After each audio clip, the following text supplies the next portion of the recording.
துரந்தர் 2 வந்ததால் தான் இந்த படம்லாம் வரலையா அப்படின்னு சொல்லப்படுற ஒரு 2 படத்தை வந்து இந்த வீடியோவில் நாம் பார்த்துடலாம். ஃபஸ்ட்டு படம் ஆக்டர் நானியோட பேரடைஸ் தான் இருக்குது. இந்த படம் வந்து போன வருஷமே அனௌன்ஸ் பண்ணிட்டாங்க இந்த டேட்டில் வந்து ரிலீஸ் ஆக போகுதுன்ட்டு. கடைசியில் துரந்தர் 2 குறுக்க வந்ததால் இந்த படம் வந்து அடுத்து பல மாதங்கள் தள்ளி போய் ஆகஸ்ட்டில் இப்போதைக்கு செட் பண்ணி வச்சுருக்காங்க.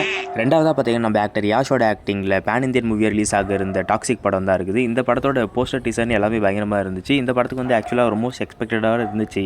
இது வந்து துரந்தர் வந்ததால் தள்ளி போயிடுச்சு அப்படின்னு சொல்கிறதெல்லாம் நம்பாதீங்க. இது தள்ளி போனது முக்கியமான ரீசன் வந்து இங்கிலீஷில் வந்து டப் பண்ணி பல நாடுகளில் ரிலீஸ் பண்ணலான்னு பிளான் பண்ணியிருந்தாங்க. இப்போ வார் நடந்துட்டுருக்கதால இது வந்து இப்போ தற்காலிகமாக போஸ்ட்போன் பண்ணியிருக்காங்க. இது காரணம் போர் தானே தவிர மற்றபடி துரந்தர் 2 வந்ததாலலாம் கிடையாது.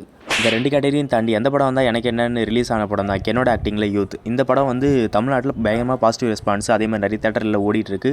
மோஸ்ட் ஆஃப் த ஃபேமிலி ஆடியன்ஸும் உள்ளே வந்து பார்க்குறாங்க. எங்கேஜாக சூப்பராக இருக்குன்ற மாதிரி சொல்லிட்டு இருக்காங்க ஃபன்டோனில். நானும் பார்க்கல.